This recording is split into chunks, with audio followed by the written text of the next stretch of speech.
नमस्कार बच्चों, मैं इला कुलश्रेष्ठ राजस्थान सरकार और वेदांता के CSR इनिशिएटिव ई कक्षा में आपका स्वागत करती हूँ, जिसके टेक्निकल पार्टनर है मिशन ज्ञान। आज हम विज्ञान के 9th चैप्टर प्रकाश का 15वां भाग शुरू करेंगे। इस भाग में हम अभ्यासार्थ प्रश्नों के अंतर्गत बहुचयनात्मक और अति लघुत्तरात्मक प्रश्नों पर चर्चा करेंगे।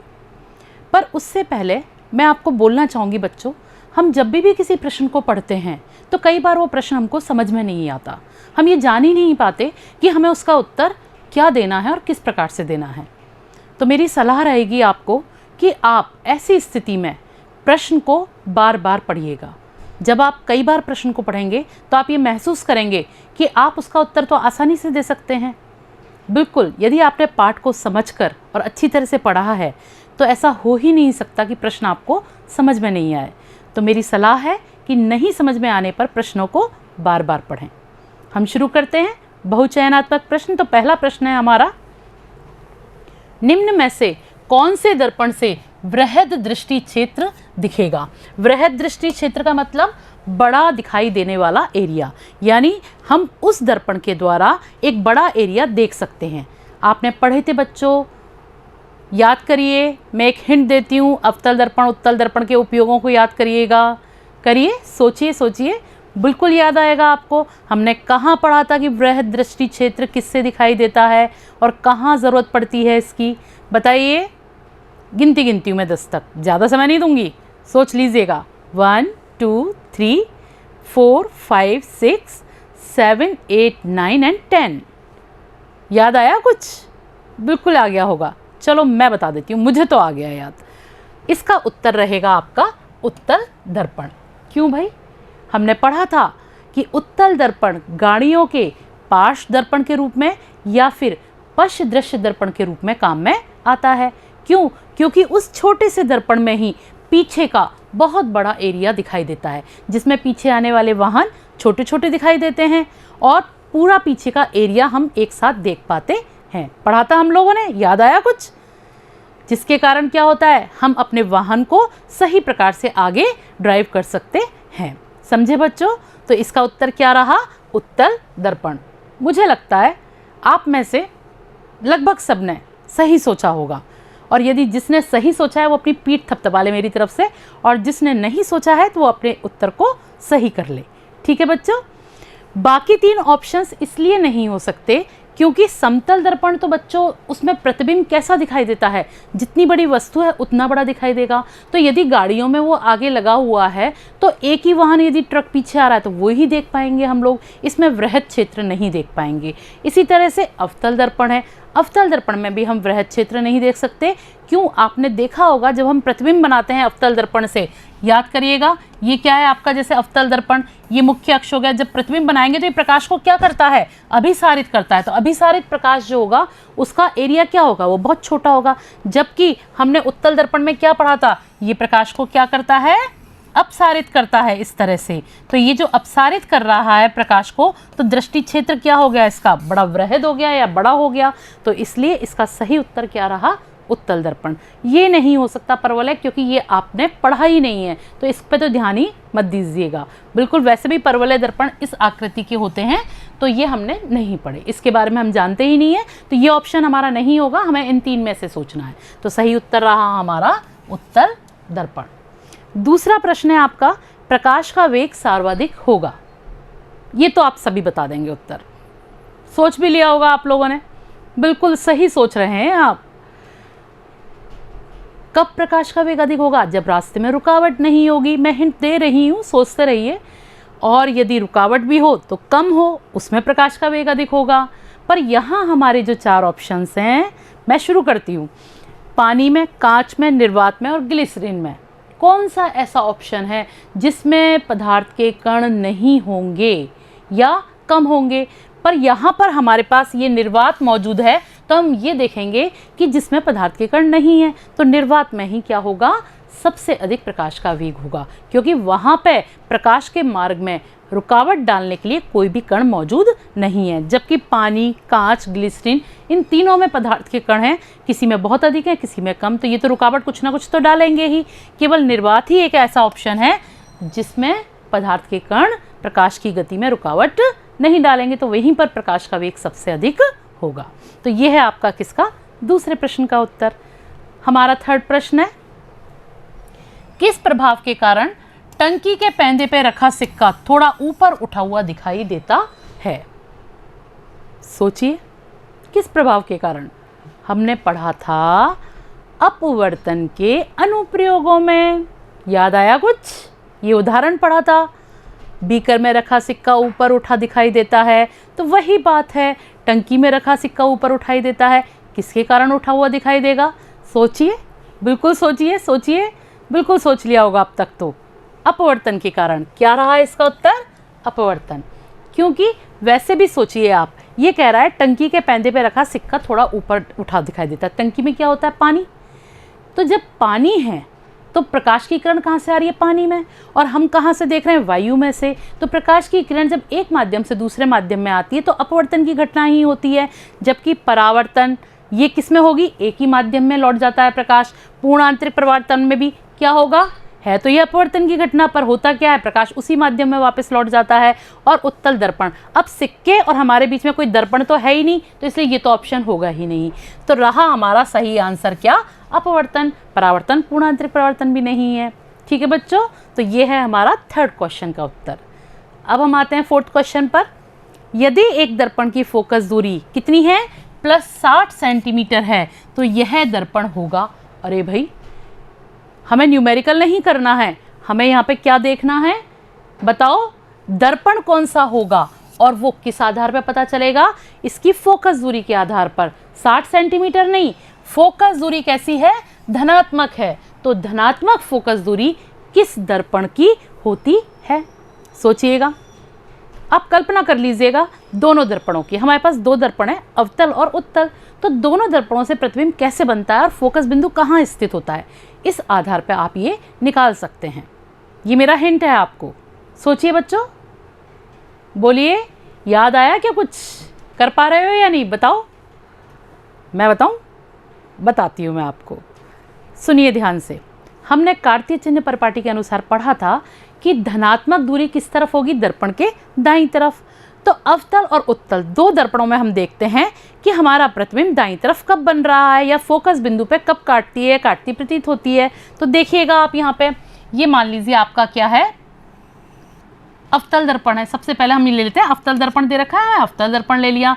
ये मुख्य अक्ष हो गया। मान लीजिए यहाँ कोई वस्तु है, इससे प्रकाश गया, तो अवतल दर्पण क्या करता है? अभिसारित। तो अभिसारित होकर प्रकाश तो इधर ही आएगा, फोकस बिंदु पर काटेगा ये मुख्य अक्ष के समांतर जाने वाली किरण। तो इसका मतलब इसका फोकस बिंदु तो कहाँ है? दर्पण के बाईं तरफ है। पर उत्तल दर्पण में यदि हम देखें तो किस तरह से होगा? ये उत्तल दर्पण है, ये प्रकाश की किरण, ये एक वस्तु है, इस वस्तु से ये प्रकाश की किरण आई मुख्य अक्ष के समांतर, तो ये हो गई क्या? अपसारित हो जाएगी। अब ये अपसारित होगी तो यदि इसको पीछे की ओर बढ़ाया जाए तो कहाँ काटती प्रतीत होती है? फोकस बिंदु पर। यानी इस दर्पण का, ये कौन सा दर्पण है? उत्तल दर्पण। इस दर्पण का फोकस बिंदु किस तरफ है? दाईं तरफ। तो यही बिंदु क्या होगा? यही फोकस दूरी क्या होगी? धनात्मक होगी। तो हम कह सकते हैं कि हमारा उत्तर क्या है यहाँ पे? उत्तल दर्पण। समझ में आया बच्चों? समतल दर्पण इसलिए नहीं हो सकता क्योंकि आप सभी जानते हैं समतल दर्पण की क्या होती है? फोकस दूरी अनंत होती है, तो +60 तो हम कहेंगे ही नहीं। और परवलय, ये हमको इसलिए नहीं देखना क्योंकि परवलय दर्पण के बारे में हमने अपने सिलेबस में नहीं पढ़ा।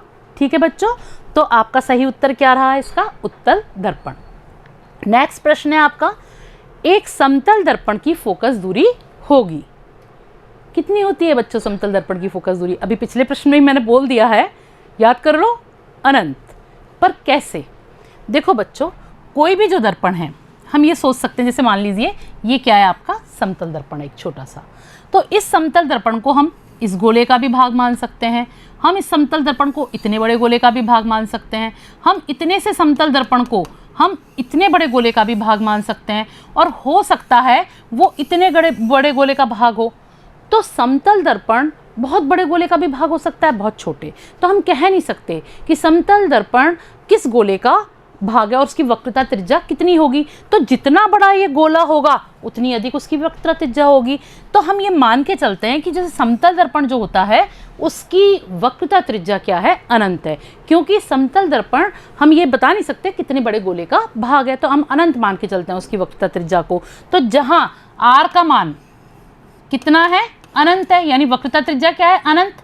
तो आप जानते हो ये फोकस दूरी पूछ रहा है, तो फोकस दूरी किसके बराबर होती है, r/2 के। तो फोकस दूरी बराबर हो गया अनंत बटे 2। तो जब किसी अनंत में जब 2 का भाग देते हैं, किसी भी संख्या का भाग देते हैं, तो क्या आता है, उत्तर हमारा क्या आता है, अनंत ही आता है। तो इसलिए फोकस दूरी हमारी कितनी होगी, अनंत। तो इसका सही आंसर रहा आपका अनंत। ठीक है बच्चों, इसका ये उत्तर लगा लीजिएगा आप। नेक्स्ट प्रश्न है हमारा, एक उत्तल दर्पण में सदैव प्रतिबिंब बनेगा।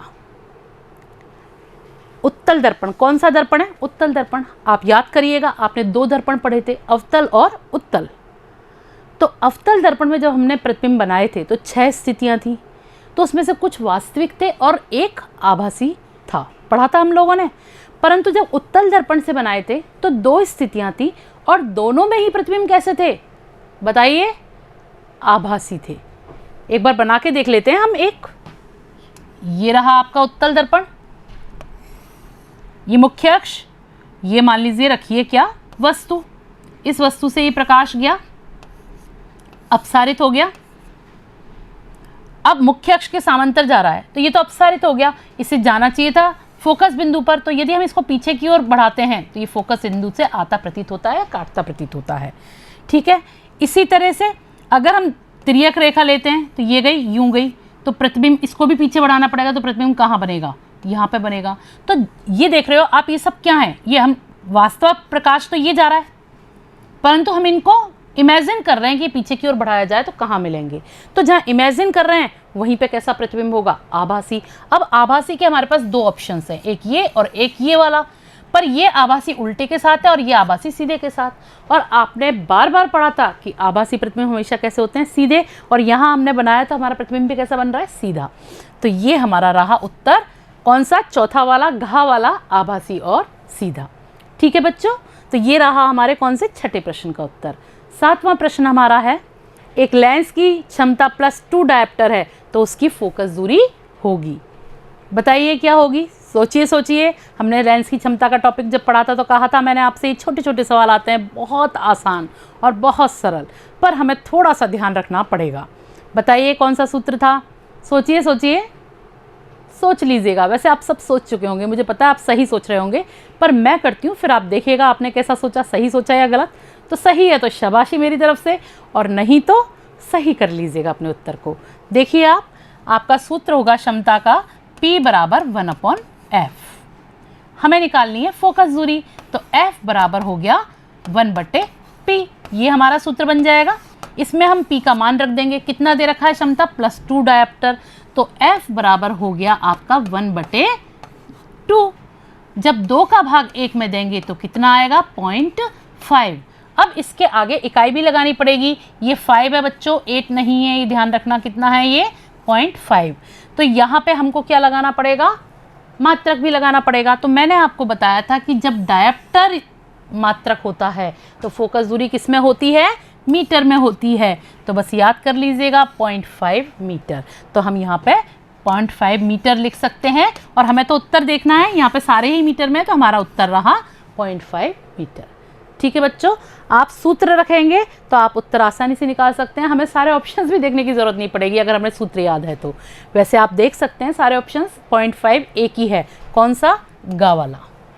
ठीक है बच्चों, नेक्स्ट प्रश्न है आपका 8वां, दूरदृष्टि दोष में व्यक्ति को क्या होता है, ये देखना है हमको। हम 4 ऑप्शंस पढ़ेंगे फिर सोचेंगे। ऐसे प्रश्नों में आप एक ऑप्शन पढ़ के ही मत सोचिएगा, 4 ऑप्शंस पढ़िएगा।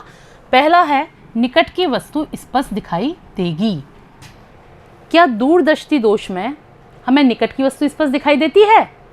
मैंने आपको बोला था जो नाम है उसके विपरीत, याद आ गया आपको? दूरदृष्टि दोष यानी ऐसा लग रहा है जैसे दूर की वस्तु स्पष्ट नहीं दिखाई देगी। समझ में आ रहा है? पर होगा क्या, दूर की तो हमें स्पष्ट दिखाई देगी, नाम का उल्टा तो यही हुआ ना। तो ये पहला जो ऑप्शन है हमारा, निकट की वस्तु स्पष्ट दिखाई देगी, क्या ये सही हुआ? नहीं, तो इसको तो कर दो गलत। दूसरा ऑप्शन, दूर की वस्तु स्पष्ट दिखाई देगी, हम अभी यही बात कर रहे थे कि जो नाम है उसका उल्टा। ऐसा लग रहा है नाम से कि नहीं देगी दिखाई, परंतु दूर की वास्तव में स्पष्ट दिखाई देगी। तो ये रहा आपका सही आंसर। पर हम अभी 2 ऑप्शंस और पढ़ते हैं, क्या पता उसमें क्या दे रखा है।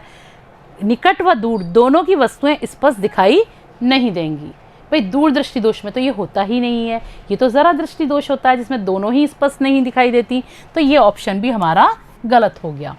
इनमें से कोई नहीं, अरे कैसे, हमारा तो ये वाला निकल आया ना खा वाला, तो ये भी गलत कर दिया हमने। हमारा सही उत्तर है कि दूर की वस्तु स्पष्ट दिखाई देगी। ठीक है बच्चों, ये थे हमारा 8th क्वेश्चन। अब आते हैं 9th क्वेश्चन पर। एक उत्तल लेंस की फोकस दूरी कितनी है बच्चों? 15 सेंटीमीटर। लेंस कौन सा है? उत्तल। तो बिंब को लेंस से कितनी दूरी पर रखा जाए? किसको? वस्तु को कितनी दूरी पर रखा जाए कि प्रतिबिंब कैसा बनना चाहिए? वास्तविक एवं बिंब के बराबर आकार का बनना चाहिए। ठीक है बच्चों, ये प्रश्न है आपका। आया समझ में? दोबारा पढ़ लीजिएगा, फिर भी नहीं आया तो तीसरी बार, चौथी बार, 5वीं बार पढ़िए, आप कर लेंगे। आप सारी चीज़ पढ़िए, पहले देखिए लेंस, ठीक है, फिर देख लिया आपने। चलो, फोकस दूरी हमें दे रखी है कितनी? 15 सेंटीमीटर। और किसकी है ये बताइए? फोकस दूरी यहाँ पे किसकी दे रखी है? 15 सेंटीमीटर उत्तल लेंस की, ये दे रखी है हमको। वस्तु को लेंस से कितनी दूर पर रखा जाए, यानी कहाँ हम वस्तु को रखें कि प्रतिबिंब वास्तविक बने और बिंब के बराबर आकार का। अब यहाँ पर आप प्रतिबिंब की विशेषता देखिए, वो क्या कह रहा है? वास्तविक। तो उत्तल लेंस से प्रतिबिंब बनाए थे जब आपने, तो आपको ध्यान होगा हमने 6 स्थितियाँ ली थी। 5 स्थितियों में प्रतिबिंब वास्तविक थे, ठीक है, एक स्थिति में आभासी था, तो उसको तो भूल जाइए, हमें 5 से काम है। अब 5 में से हमने वास्तविक वाला तो पकड़ लिया कि 5 थे। अब दूसरी विशेषता क्या है प्रतिबिंब की? कि बिंब के बराबर आकार का, यानी वस्तु के बराबर के आकार का कब बनता था प्रतिबिंब? बिंब कहाँ होता था? याद आया कुछ? बिल्कुल, वक्रता केंद्र पर। तो यानी प्रतिबिंब वास्तविक और बिंब के आकार का कब बनेगा? जब C पर वस्तु होगी, यानी वक्रता केंद्र पर वस्तु होती है तब। तो हम ये तो समझ गए कि वक्रता केंद्र पर होगी, ठीक है ना? आ गई आपको याद कि वास्तविक यानी नीचे, जितना ऊपर था उतना नीचे बनता था, वास्तविक बनता था। ध्यान आ गया है प्रतिबिंब? अब एक बार मैं बना के भी बता दूं तो और अच्छी तरह याद आ जाएगा। कौन सा लेंस है यहाँ पे? उत्तल लेंस। तो देखिए बच्चों, ये हो गया आपका क्या? उत्तल लेंस। ये इसकी मुख्य अक्ष, ये इसका बिंदु O, प्रकाशिक केंद्र, ये हो गया F और ये हो गया C, यानी ये क्या है? C1 और ये F1 और ये यहाँ पे क्या हो गया? F2 और ये हो गया आपका C2। ठीक है बच्चों, अब वस्तु कहाँ स्थित है? मान लीजिए वो पूछ रहा है ना कहाँ स्थित है, तो हमने आंसर निकाला है कि क्योंकि वास्तविक और बराबर आकार का है बिंब के, तो कहाँ होगी वस्तु? C पर, यानी C1 पर। यहाँ से प्रकाश की किरण गई, अपवर्तन के बाद क्या होगी? फोकस बिंदु से होकर गुजर जाएगी, ये इस तरह से गुजर गई है यहाँ पे। दूसरी प्रकाश की किरण प्रकाशिक केंद्र से जाएगी तो वो कहाँ काटेगी? इधर ही काटेगी। तो जब देखो प्रतिबिंब कहाँ बना? वक्रता केंद्र पर बना, और जब वक्रता केंद्र पर है तो वक्रता केंद्र पर स्थित बिंब के बराबर ही होता है। ठीक है बच्चों, ये इस तरह से आपको याद आ गया होगा कि इस तरह से हमने प्रतिबिंब बनाया था। अब ये तो हमने तय कर लिया कि वक्रता केंद्र पर बनेगा, पर यहाँ पर नाम तो कहीं नहीं लिख रहा। 31 सेंटीमीटर, 15, 60 और इनमें से कोई नहीं। ऑप्शंस तो ये हैं, तो अभी तो हमारा उत्तर नहीं निकला। पर यहाँ देखिए आप, अब वक्रता केंद्र की दूरी हम कैसे निकालेंगे? हमें दे रखी है फोकस दूरी, दे रखी है, बोलिए, फोकस दूरी दे रखी है।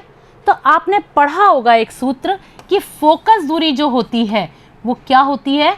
वक्रता केंद्र की आधी होती है, वक्रता त्रिज्या की आधी होती है। तो वक्रता त्रिज्या यानी r, और r क्या होता है? वक्रता केंद्र से लेकर प्रकाशिक केंद्र तक की दूरी। ध्यान आ गई आपको? तो इस r का आधा करते हैं तब हमारी फोकस दूरी आती है ना। तो यदि हम इस सूत्र को इस तरह से भी लिख दें कि r बराबर है 2f, तो हमारा C की दूरी निकल आएगी, यानी वक्रता त्रिज्या निकल आएगी। तो ये कितनी है हमारी? 15 सेंटीमीटर। तो 2 गुणा 15, यानी दूरी कितनी होगी? 30 सेंटीमीटर। तो हमारा ऑप्शन है बिल्कुल पहला वाला ऑप्शन ही हमारा 30 सेंटीमीटर का है। तो यानी बिंब को कितनी दूरी पर रखा जाए? 30 सेंटीमीटर की दूरी पर रखा जाएगा, तब प्रतिबिंब कैसा बनेगा? वास्तविक और वस्तु के आकार का बनेगा। ठीक है बच्चों, नेक्स्ट प्रश्न है हमारा, एक 20 सेंटीमीटर फोकस दूरी, यानी दे रखी है 20 सेंटीमीटर फोकस दूरी किसकी, अवतल लेंस की। इसके सामने वस्तु कहाँ पर है, अनंत पर। तो आभासी प्रतिबिंब की लेंस से दूरी कितनी होगी। क्या पूछ रहा है, आभासी प्रतिबिंब की लेंस से दूरी कितनी होगी, यानी v का मान पूछ रहा है। प्रतिबिंब की दूरी लेंस से पूछ रहा है तो v का मान पूछ रहा है ये आपसे। और दे क्या रखा है आपको, फोकस दूरी दे रखी है कितनी, 20 सेंटीमीटर, यानी f का मान हमको दे रखा है। और किसका, अवतल लेंस का। तो आप ये ध्यान करिएगा, अवतल लेंस से प्रतिबिंब हम कितने बनाते थे भाई, हमने कितने प्रतिबिंब बनाए थे अवतल लेंस से। दो स्थितियां थी हमारे पास, एक तो अनंत और एक दूसरी थी कि अनंत से लेकर प्रकाशिक केंद्र के बीच में कहीं पर भी निश्चित जगह पर एक वस्तु स्थित हो तो प्रतिबिंब कहाँ बनेगा। यही दो स्थितियां थी हमारे पास। तो यहाँ पर हमें जो स्थिति बताई है वो बताई है कि अवतल लेंस के सामने वस्तु कहाँ स्थित है, अनंत पर। तो जब अनंत पर वस्तु होती है तो प्रतिबिंब कहाँ बनता है, बताइए, फोकस बिंदु पर। याद आया। तो यहाँ पर भी प्रतिबिंब कहाँ बनेगा, फोकस बिंदु पर बनेगा। अब यहाँ पर ऑप्शंस दे रखे हैं हमें 10, 15, 20 और अनंत, ये दे रखे हैं। हमारी फोकस दूरी कितनी है, 20 सेंटीमीटर। तो प्रतिबिंब कहाँ बन रहा है, अनंत से आने वाले प्रकाश का कहाँ बनता है प्रतिबिंब, फोकस बिंदु पर। तो फोकस बिंदु पर ही इसका क्या बनेगा, प्रतिबिंब बनेगा। यानी v की दूरी किसके बराबर हो गई, फोकस दूरी के बराबर हो गई। तो यहाँ पे ऑप्शन हमारा सही कौन सा है, ग वाला। यानी प्रतिबिंब कहाँ बनेगा, 20 सेंटीमीटर पर। प्रतिबिंब की दूरी कितनी होगी, 20 सेंटीमीटर होगी, जो किसके बराबर है, फोकस दूरी। क्यों, क्योंकि फोकस दूरी पर ही, फोकस बिंदु पर ही प्रतिबिंब बन रहा है।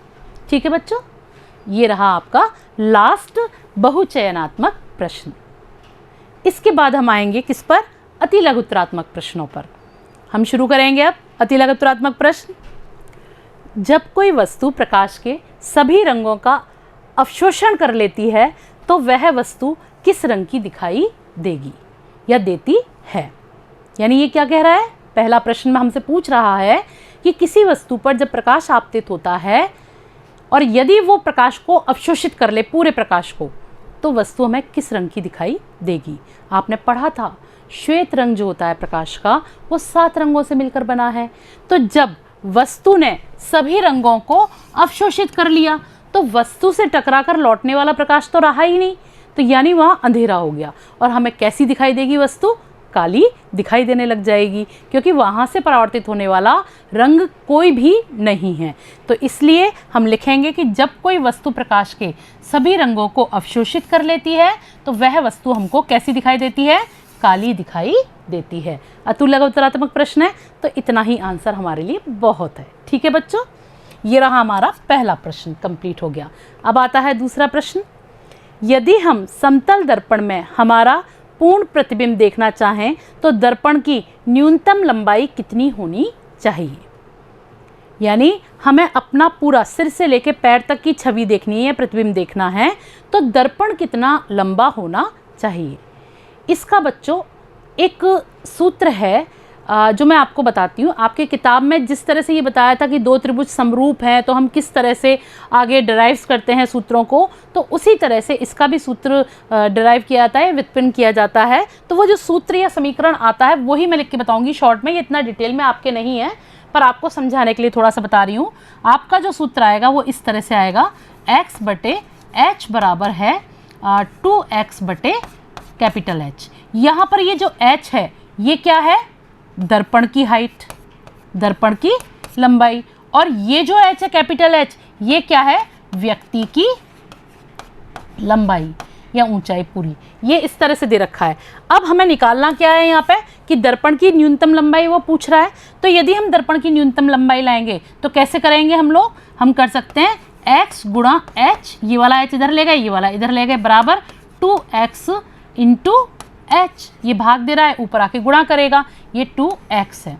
अब इस h को निकालना है तो इस 2x को हम इधर ले आएंगे, तो क्या आ गया हमारा, बताइए। इधर लिख देती हूँ मैं, आप यहाँ देखिएगा, इस तरह से क्या आएगा हमारा, x इंटू कैपिटल H बटे 2x, 2x को हमने यहाँ ले लिया, x से x कट गया तो बताइए क्या रहा, h बटे 2, और ये किसके बराबर रहा, स्मॉल h के, यानी दर्पण की हाइट के। तो हम कह सकते हैं व्यक्ति की हाइट की आधी अगर दर्पण की हाइट होगी तभी व्यक्ति अपना पूरा प्रतिबिंब देख पाता है, सिर से लेके पैर तक। तो यहाँ पर आपको इतना सारा ये व्युत्पन्न नहीं करना है, ये तो मैंने आपको थोड़ा सा समझाने के लिए बताया है और बहुत डिटेल में आपके है भी नहीं। बस आप इतना ध्यान रखिएगा कि व्यक्ति की लंबाई की आधी लंबाई किसकी होनी चाहिए, दर्पण की होनी चाहिए। तो हमारा आंसर हम लिखेंगे, यदि हम समतल दर्पण में अपना पूर्ण प्रतिबिंब देखना चाहते हैं तो दर्पण की न्यूनतम लंबाई व्यक्ति की लंबाई की आधी होनी चाहिए। हमें केवल यही लिखना है। इस तरह से हमारा प्रश्न कंप्लीट हो जाएगा और सही उत्तर होगा। ठीक है, नेक्स्ट प्रश्न है आपका, एक समतल दर्पण पर प्रकाश की किरण 30 डिग्री कोण पर आपतित हो रही है, यानी आपतन कोण हमारा कितना हो गया, 30 डिग्री। तो परावर्तित किरण और आपतित किरण के मध्य कोण कितना बनेगा। तो इस चीज़ को लिखने के लिए आप पहले समझिए इसको किस तरह से करेंगे। मान लीजिए ये क्या है, आपका समतल दर्पण है एक। ठीक है बच्चों, ये हो गया समतल दर्पण, इस पर ये हो गया अभिलंब। 30 डिग्री पर प्रकाश की किरण आपतित हो रही है, ये 30 डिग्री पर आपतित हो रही है, यानी प्रकाश आ रहा है 30 डिग्री पर, यानी ये कोण आई जो है यहाँ पे, कोण आई हमारा कितना है, 30 डिग्री है। ठीक है, अब आप जानते हो परावर्तन में क्या होता है, समतल दर्पण पर जो प्रकाश की किरण गिरेगी वो जितने कोण पे है उतने ही कोण पे क्या हो जाएगी, परावर्तित भी हो जाएगी। तो ये कोण R हमारा बन गया, यानी परावर्तन कोण। तो I और R दोनों क्या है, बराबर। तो जब कोण I 30 डिग्री है तो कोण R भी कितना हो जाएगा हमारा, 30 डिग्री हो गया। तो ये परावर्तन कोण का मान हमने निकाल लिया। पर वो ये पूछ रहा है कि परावर्तित किरण, यानी परावर्तित किरण कौन सी है, ये वाली, और आपतित किरण यानी ये वाली। तो इन दोनों के बीच में कितना कोण बनेगा। तो आप देखिए 30 डिग्री ये रहा, 30 डिग्री ये रहा, तो कितना हो गया दोनों का जुड़ के, 60 डिग्री। तो हमें यही लिखना है। पर लिखेंगे हम किस तरह से, समतल दर्पण पर यदि प्रकाश की किरण 30 डिग्री पर आपतित हो रही है तो आपतन कोण कितना होगा, 30 डिग्री। परावर्तन के नियमानुसार कोण I बराबर किसके होता है, कोण R के। अतः परावर्तन कोण भी कितना होगा, 30 डिग्री का होगा। ऐसी स्थिति में आपतित किरण और परावर्तित किरण के मध्य का कोण 60 डिग्री होगा। ये हमको लिखना पड़ेगा। ठीक है बच्चों, नेक्स्ट प्रश्न हमारा है, उत्तल दर्पण के कोई 2 उपयोग लिखिए। ये तो बहुत अच्छी तरह याद होंगे, हम अपने दैनिक जीवन में प्रयोग करते हैं उत्तल दर्पण को कई जगह पर। तो पहला उपयोग मैंने जो लिखा है वो ये है कि वाहनों के पश्च दृश्य दर्पण एवं पार्श्व दर्पण के रूप में प्रयोग में आता है। कौन सा, उत्तल दर्पण। दूसरा, ATM के पास सुरक्षा की दृष्टि से उपयोग में आता है। क्यों, क्योंकि उत्तल दर्पण का जो दृश्य क्षेत्र होता है वो काफ़ी बड़ा होता है। तो वाहनों में हम पीछे का बड़ा दृश्य देख सकते हैं और ATM में हम जब पैसे निकालते हैं तो अपने पीछे का काफ़ी बड़ा एरिया देख सकते हैं कि कोई गतिविधि जो हो रही है पीछे, या कोई व्यक्ति कोई गलत हरकत तो नहीं कर रहा है। ठीक है बच्चों, तो इस तरह से इसके 2 उपयोग मैंने लिखे हैं। आप चाहें तो और भी लिख सकते हैं, मैंने और भी उपयोग आपको बताए थे। अगला प्रश्न, अवतल दर्पण के कोई 2 उपयोग लिखिए। हमने इसके साथ साथ उत्तल के साथ साथ अवतल के भी उपयोग पढ़े थे। तो मैं यहाँ पे जो 2 लिख रही हूँ वो हैं गाड़ियों की हेडलाइट्स में, बिल्कुल, क्योंकि हमें काफ़ी दूर तक समांतर किरण पुंज प्राप्त करना होता है सड़क पर, और दांतों के डॉक्टरों के द्वारा भी दांत का बड़ा प्रतिबिंब प्राप्त करने के लिए इसका उपयोग किया जाता है। मैंने ये 2 लिखे हैं, मैंने बहुत सारे बताए थे आपको, आप उनमें से कोई भी 2 लिख सकते हैं। ठीक है बच्चों, नेक्स्ट है आपका दर्पण सूत्र लिखिए। दर्पण सूत्र क्या है, किसी भी दर्पण की बिंब दूरी, प्रतिबिंब दूरी और फोकस दूरी के मध्य जो संबंध है वही दर्पण सूत्र है। तो हम क्या लिखेंगे, दर्पण सूत्र है 1/v + 1/u बराबर है 1/f।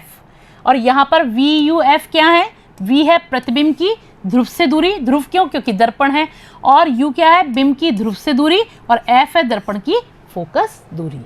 इतना सा उत्तर हमको यहाँ पे देना है। ठीक है बच्चों, नेक्स्ट प्रश्न, गोलीय दर्पण के लिए वक्रता त्रिज्या एवं फोकस दूरी में संबंध बताइए। यहाँ हमें व्युत्पन्न नहीं करना है, केवल हमें सूत्र लिखना है, या हम थोड़ा सा लैंग्वेज में भी चाहें तो लिख सकते हैं, नहीं भी लिखेंगे सूत्र लिखने से भी काम चल सकता है।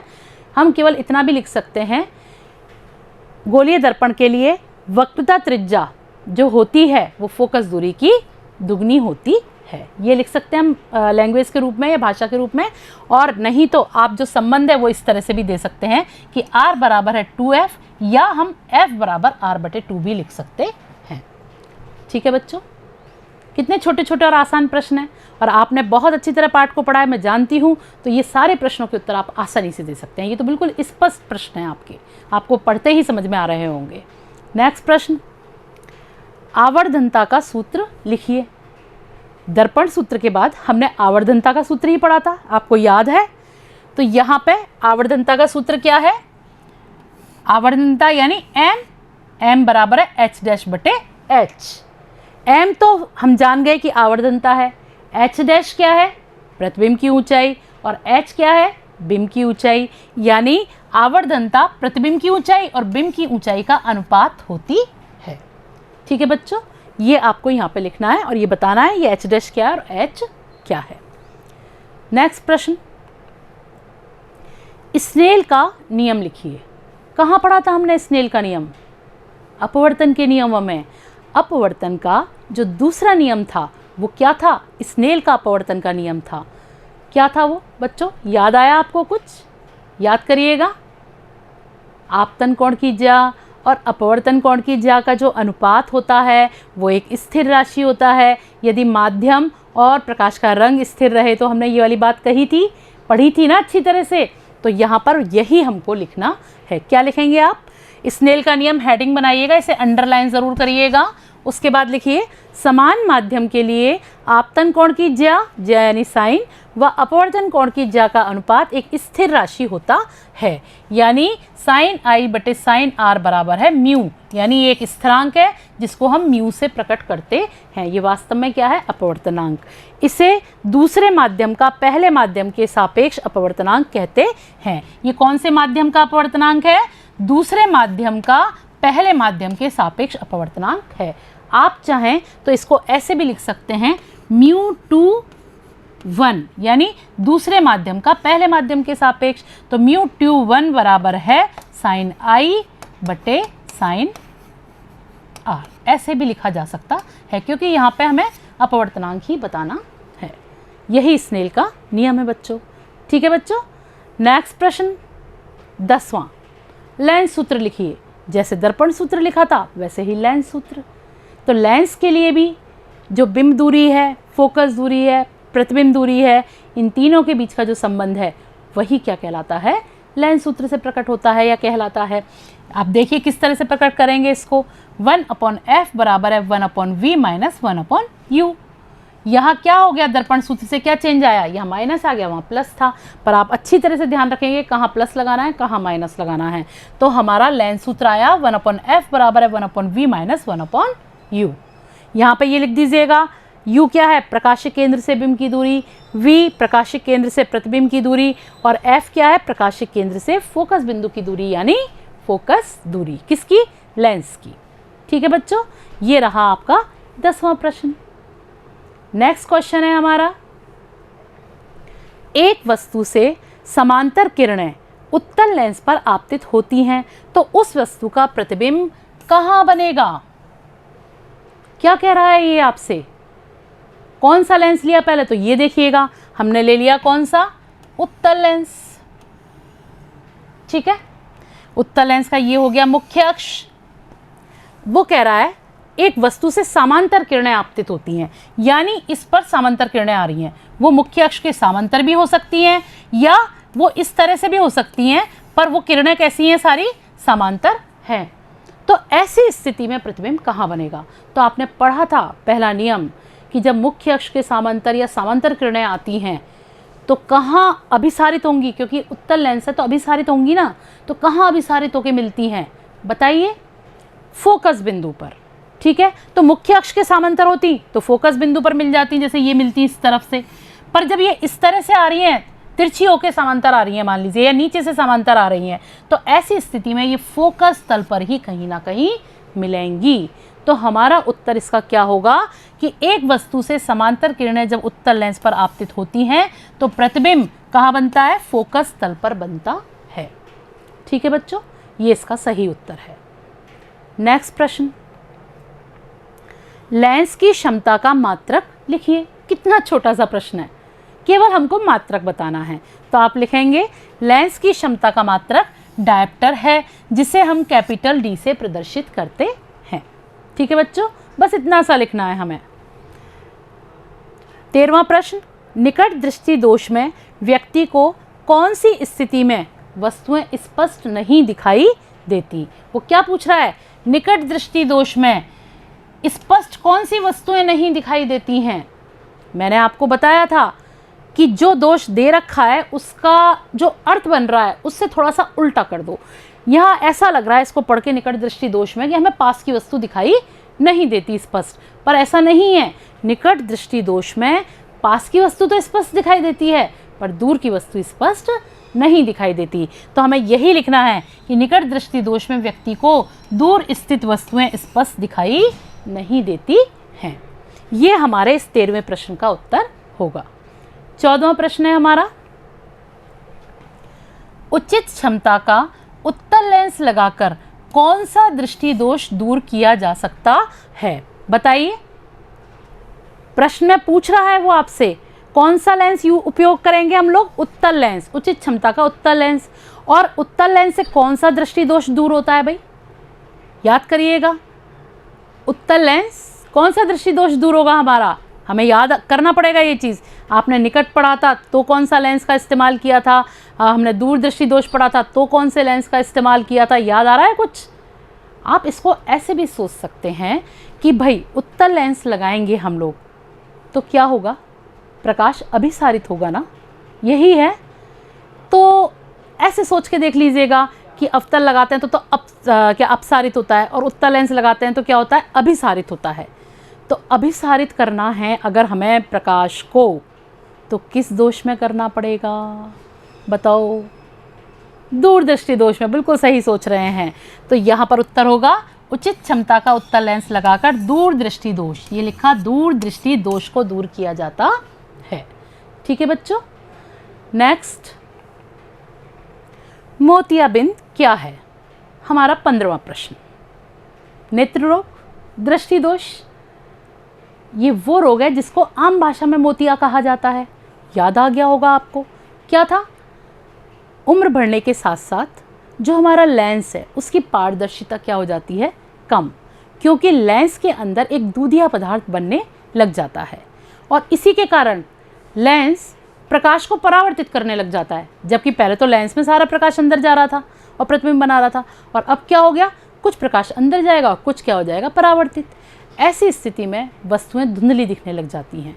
और ये ज़्यादा बढ़ जाए, यानी पूरे नेत्र में अगर हमारे हो जाए, इसमें पूरे भाग में मोतिया मोतिया मोतिया सफ़ेद सफ़ेद सा हो जाए, तो क्या होगा, हमें अंधेरे में तो वस्तुएं दिखाई ही नहीं देती। यही मोतियाबिंद है। तो हम लिखेंगे उम्र बढ़ने के साथ मनुष्य के नेत्र लेंस की पारदर्शिता और लचीलापन क्या हो जाता है, कम हो जाता है, जिसके कारण लेंस प्रकाश को परावर्तित करने लगता है और व्यक्ति धुंधला देखता है।